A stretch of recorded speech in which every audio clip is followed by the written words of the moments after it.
नवा नवा विआह होया है जी। जनानी मेरी आंदे खेडन डै भी 2 दिन विआह नूं नहीं होए। असीं क्या कि इन्हूं कोई चीज़ भूत प्रेत चुंबड़ गया वा। सोहनी शाह ये बाबा वा, घर साडे आया वा, मेरी चाची नूं ते मेरी भैन नूं लै गया जी। अज फिर साडे विच रह के मेरे नाल रहिंदा रहा उत्थे। हुण मेरी जनानी नूं लै गया जी। मेरी बच्ची एक छोटी जी, वो बहुत रोंदी आ जी।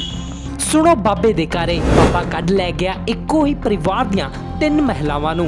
जी हाँ, एक घटना वापरी है जिला गुरदासपुर दे कादियां दे पिंड मंसूर विच, जिथे एक बाबे वल्लों इक्को परिवार दियां 3 महिलावां नूं अपने नाल कढ के ले जाण दा मामला सामने आया है। पीड़ित युवक ने दस्सिया कि यह बाबा पहलां भी उसकी चाची अते भैन नूं अपने नाल कढ के लै गया। बाद विच उस बाबे ने उसकी भैन नाल विआह करवा लिया सी। बाबे वल्लों परिवार तो माफ़ी मंगण तो बाद बाबा करीब 2 साल बाद उन्हां दे घर आया अते इस वार उसकी पत्नी नूं ही अपने नाल कढ के लै गया। जानकारी दिंदे हुए पीड़ित युवक ने दस्सिया कि जदों उसका विआह होया सी उस तो बाद उसकी पत्नी नूं कुछ हो गया सी, जिस करके ਉਹ अपनी पत्नी नूं ਅੰਮ੍ਰਿਤਸਰ ਦੇ ਇੱਕ बाबे को दिखाउण लई गया, जिस कोल जाके उसकी पत्नी ठीक हो गई। उस तो बाद बाबा उन्हां दे घर आके कुछ दिन ही रहा सी कि उदों बाद उसकी चाची अते उसकी भैन नूं लैके बाबा रफू चक्कर हो गया। बाद विच बाबे ने उसकी भैन नाल विआह करवा लिया। करीब 2 साल बाद बाबे ने घर आके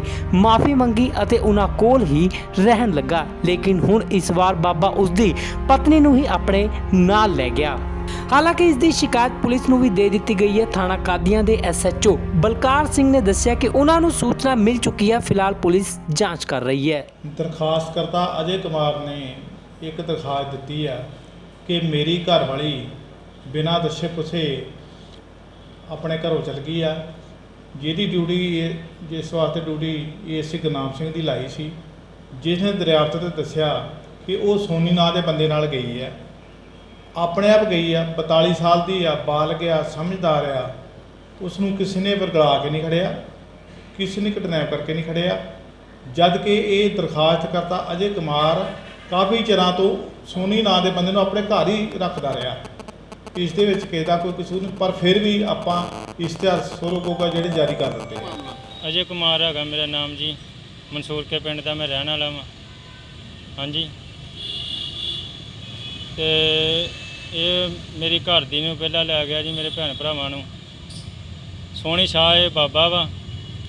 हाँ जी, पहलां तो ये आया वा कि घर साडे आया वा, मेरी चाची नूं ते मेरी भैन नूं लै गया जी धोखे दे नाल। घर रह के 10-15 दिन उदों भी दरखास्तां दित्तियां, परचे दिते, उदों बयानां दे तौर ते बरी हो गया बंदा। फिर इन्हें आण के माफ़ी मांग ली, मेरी भैन नाल विआह वूह कर लिया इन्हें।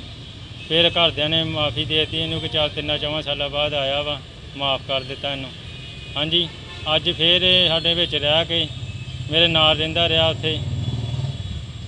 असीं प्लाट लिया ही मैं वखरा जी, उत्थे आउंदा जांदा ही, कदी 2 महीने रह गया, कदी 4 महीने रह गया, फिर चल जांदे ही, आ जांदे ही, चल जांदे ही।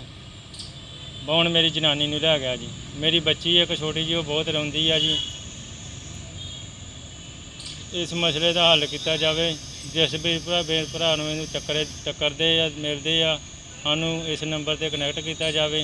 ये दलवारी गेट का बाबा रहने वाला वा, अंबरसर। हाँ जी, ये बाबे के संपर्क च किद्दां आए? बाबा किद्दां मिलिया तुहानूं? किद्दां तुहाडे घर आउंदा? बाबा इदां मिलिया जी, मेरा नवा नवा विआह होया है जी। जनानी मेरी आंदे खेडन डै भी 2 दिन विआह नूं नहीं होए। असीं क्या कि इन्हूं कोई चीज़ भूत प्रेत चुंबड़ गया वा, ते असीं बड़ी दौड़ भज्ज कीती, इधर उधर नहीं किते हल मसला मिलिया। ਇਹਦੀ ਸਾਨੂੰ ਦੱਸ ਪਈ ਉਦੋਂ ਇਹਦਾ ਤਰਨਤਾਰਨ ਦਰਬਾਰ ਸੀ। ਤਰਨਤਾਰਨ ਰਹਿੰਦਾ ਸਟੇਸ਼ਨ ਲਾਗੇ ਦਰਬਾਰ ਸੀ। ਉੱਥੇ ਅਸੀਂ ਮੇਰੀ ਸੱਸ, ਮੈਂ, ਸਾਰਾ ਪਰਿਵਾਰ ਗੱਡੀ ਕਰਾ ਕੇ ਗਏ। ਅਸੀਂ ਉੱਥੇ ਇਹਨੇ ਪਹਿਲੇ ਦਿਨ ਹੀ ਜਿੱਦਣ ਗਏ ਉਦਣ ਹੀ ਮੇਰੀ ਘਰ ਦੀ ਠੀਕ ਕਰ ਦਿੱਤੀ, ਵਿਸ਼ਵਾਸ ਬਣ ਗਿਆ। ਤੇ ਬਾਅਦ 'ਚ ਇਹਨੂੰ ਘਰ ਲਿਆਂਦਾ। ਫਿਰ ਸਾਡੀ ਚਾਚੀ ਤੇ ਭੈਣ ਨੂੰ ਲੈ ਕੇ ਗਿਆ ਇਹ। ਮੁੜ ਕੇ ਤੁਹਾਡੀ ਭੈਣ ਨਾਲ ਵਿਆਹ ਕਰਾ ਲਿਆ? ਹਾਂਜੀ, ਬਾਅਦ 'ਚ ਮੁੜ ਕੇ ਮੇਰੀ ਭੈਣ ਨਾਲ ਵਿਆਹ ਕਰਾਇਆ। ਜੇ ਤੁਹਾਡੇ ਘਰ ਆ ਕੇ ਕਿੰਨਾ ਚਿਰ ਰਹਿੰਦਾ ਹੈ? ਸਾਡੇ ਘਰ ਆਣ ਕੇ ਉਦੋਂ ਰਿਹਾ ਸੀ 20 ਦਿਨ, ਬਾਅਦ 'ਚ ਇਹ ਚਾਂਸ ਕਰ ਗਿਆ। ਮੁੜ ਕੇ 3-4 ਸਾਲਾਂ ਬਾਅਦ ਘਰ ਆਇਆ। ਮੁੜ ਕੇ ਫਿਰ ਮੇਰੀ ਭਰਾ ਦੀ ਤੇ ਉਹਦੀ ਭਾਬੀ ਦੀ ਆਪਸ 'ਚ ਨਹੀਂ ਬਣਦੀ ਸੀ। ਮੈਂ ਕਿਹਾ ਭਰਾ ਤੁਸੀਂ ਲੜਿਆ ਨਾ ਕਰੋ ਆਪਸ 'ਚ, ਤੇ ਮੈਂ ਘਰ ਛੱਡ ਕੇ, ਮੇਰੀ ਘਰ ਦੀ ਵੀ ਕਹਿੰਦੀ ਮੈਂ ਨਹੀਂ ਇੱਥੇ ਰਹਿਣਾ। ਮੈਂ ਕਿਹਾ ਚੱਲ ਆਪਾਂ ਵੱਖਰਾ ਪਲਾਟ ਲੈ ਲੈਂਦੇ। ਮੈਂ ਝੁੱਗੀਆਂ ਦੇ ਵਿੱਚ ਉੱਥੇ ਰਹਿੰਦਿਆਂ ਸੀ, ਮਿਹਨਤ ਕਰਦਾ ਵਾਂ, ਕਵਾੜ ਦਾ ਮੇਰਾ ਕੰਮ ਹੈਗਾ ਵਾ ਜੀ। ਦਿਹਾੜੀ ਦਿਹੜੀ ਕਰਦਾ ਵਾਂ, ਪੈਸਾ ਧੇਲਾ ਵੀ ਹੈਗਾ ਸੀ। ਜਗ੍ਹਾ ਵਾਲੇ ਪਲਾਟ ਵਾਲੇ ਨੂੰ ਦੇਣੇ ਸੀ, ਉਹ ਸਾਰਾ ਪੈਸਾ ਧੇਲਾ ਲੈ ਗਏ ਆ। ਕੀ ਜਦੋਂ ਤੁਹਾਡੇ ਘਰ ਮਹੀਨਾ ਹੀ ਰਹਿੰਦਾ ਰਿਹਾ, ਕੀ ਹਾਂਜੀ, ਕਰਦਾ ਹਾਂਜੀ। ਰਿਹਾ? ਮਹੀਨਾ 2 ਮਹੀਨੇ ਕੋਈ ਕੰਮਕਾਰ ਨਹੀਂ ਕਰਦਾ, ਇਹਨਾਂ ਨੂੰ ਵੇਲਿਆਂ ਰੋਟੀਆਂ ਪਾਣੀਆਂ ਖੁਦ ਦਿੰਦਾ ਸੀ ਮੈਂ। ਕਦੀ ਨਹੀਂ ਇਹਨਾਂ ਨੂੰ ਉੱਥੇ ਗਵਾਹ ਵੀ ਹੈਗੇ ਆ ਬੰਦੇ ਲਾਗੇ ਗੁੱਜਰ ਰਹਿੰਦੇ ਆ, ਜੇ ਉੱਥੋਂ ਵੀ ਗਵਾਹੀ ਲੈ ਸਕਦੇ ਆ ਕਿ ਇਹ ਮੁੰਡਾ ਕੰਮ ਤੇ ਜਾਂਦਾ ਸੀ, ਉਹ ਘਰ ਰਹਿੰਦੇ। ਤੇ ਮਗਰੋਂ ਹੁਣ ਤੁਹਾਡੇ ਘਰ ਦੇ ਵੀ ਲੈ ਗਏ। ਹਾਂਜੀ, ਮਗਰੋਂ ਮੈਂ ਚਲ ਗਿਆ ਕੌਣ ਕੰਮ। ਕੌਣ ਰਲਿਆ ਦਾ ਇਹਦੇ ਨਾਲ? ਇਹਦੇ ਨਾਲ ਮੇਰੀ ਭੈਣ ਰਲੀ ਆ, ਬਾਬਾ ਵਾ, ਆ ਮੁੰਡਾ ਵੀ ਨਾਲ ਹੀ ਰਹਿੰਦਾ ਸੀ, ਇਹਨੂੰ ਸਾਰਾ ਪਤਾ ਸੀ। 2-3 ਮਹੀਨੇ ਹੋ ਗਏ ਇਹ ਮੁੰਡਾ ਇਹਨੂੰ ਵੀ ਨਾਲ ਰਹਿੰਦੇ ਆ ਉਹਨਾਂ ਦੇ। ਇਹਦੀ ਨਾਨੀ ਨੇ ਵੀ ਇਹ 'ਤੇ ਦਰਖਾਸਤ ਦਿੱਤੀ ਹੈ ਬਾਬੇ ਤੇ।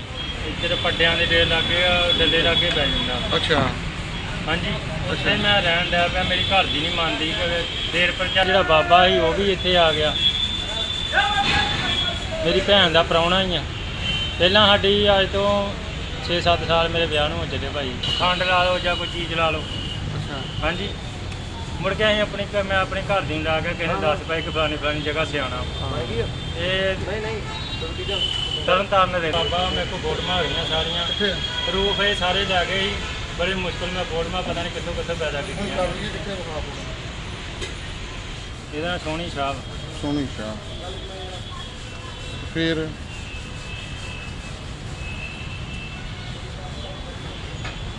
ਮਾਫੀ ਮੰਗ ਲੈਣਾ ਇਹਨੇ ਬਈ। ਸਾਰੇ ਟੱਬਰ ਕੋ ਪੈਰਾਂ 'ਚ ਪੈਰੀ ਪੈ ਗਈ, ਕੁੜੀ ਵੀ ਪੈ ਗਈ, ਉਹ ਵੀ ਪੈ ਗਿਆ।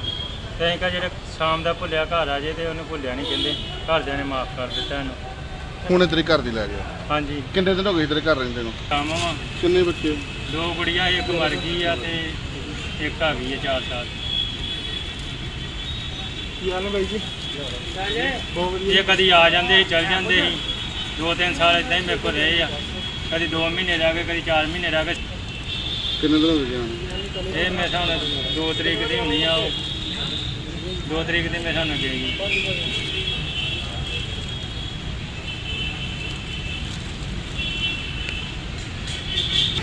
ਆਹ ਭਾਈ ਫੋਟੋ ਮੇਰੇ ਕੋਲ ਇਹੋ ਹੀ ਆ। ਤੇ ਕਿੰਨੀ ਦੇਣੀਆਂ ਭਰਾ ਹੀ ਰੱਖਣੀਆਂ ਨੇ। ਚੱਲ ਇਸ ਸਾਈਡ ਤੇ ਆ। ਉਹ ਕਰ ਬਕਾ ਬਾਈ। ਪੈਸਾ ਦੇਣਾ ਵੀ ਮੇਰਾ ਸਾਰਾ ਲੈ ਗਏ ਭਾਈ। ਜਗ੍ਹਾ ਤੇ ਪੈਸੇ ਦੇਣੇ। ਕਿੰਨੇ ਪੈਸੇ ਲੱਗੇ? ਆ ਗਏ 25000 ਰੁਪਇਆ ਇਹਨੂੰ ਕਹਿਣਾ। ਹੁਣ ਕਿੱਥੇ ਆਏ? ਨਿਰਪੱਖ ਪੋਸਟ ਲਈ ਗੁਰਦਾਸਪੁਰ ਤੋਂ ਜਤਿੰਦਰ ਕੁੰਦਲ ਦੀ ਰਿਪੋਰਟ। ਪੰਜਾਬ ਅਤੇ ਪੰਜਾਬੀਅਤ ਨਾਲ ਜੁੜਿਆ ਹਰ ਮੁੱਦਾ, ਹਰ ਖਬਰ ਨਿਰਪੱਖ ਤਰੀਕੇ ਨਾਲ ਤੁਹਾਡੇ ਤੱਕ ਪਹੁੰਚਣ ਦੀ ਕੋਸ਼ਿਸ਼ ਵਿੱਚ ਤੁਸੀਂ ਵੀ ਦੇਵੋ ਸਾਡਾ ਸਾਥ। ਤਾਂ ਹੁਣੇ ਲਾਈਕ ਕਰੋ ਸਾਡਾ ਫੇਸਬੁੱਕ ਪੇਜ, ਸਬਸਕ੍ਰਾਈਬ ਕਰੋ YouTube ਤੇ ਅਤੇ ਫੋਲੋ ਕਰੋ ਇੰਸਟਾ ਅਤੇ ਟਵਿੱਟਰ ਤੇ ਨਿਰਪੱਖ ਪੋਸਟ। ਖਬਰ ਦੀ ਨਿਰਪੱਖ ਆਵਾਜ਼। ਵਿਜ਼ਿਟ ਕਰੋ www.nirpakhpost.com।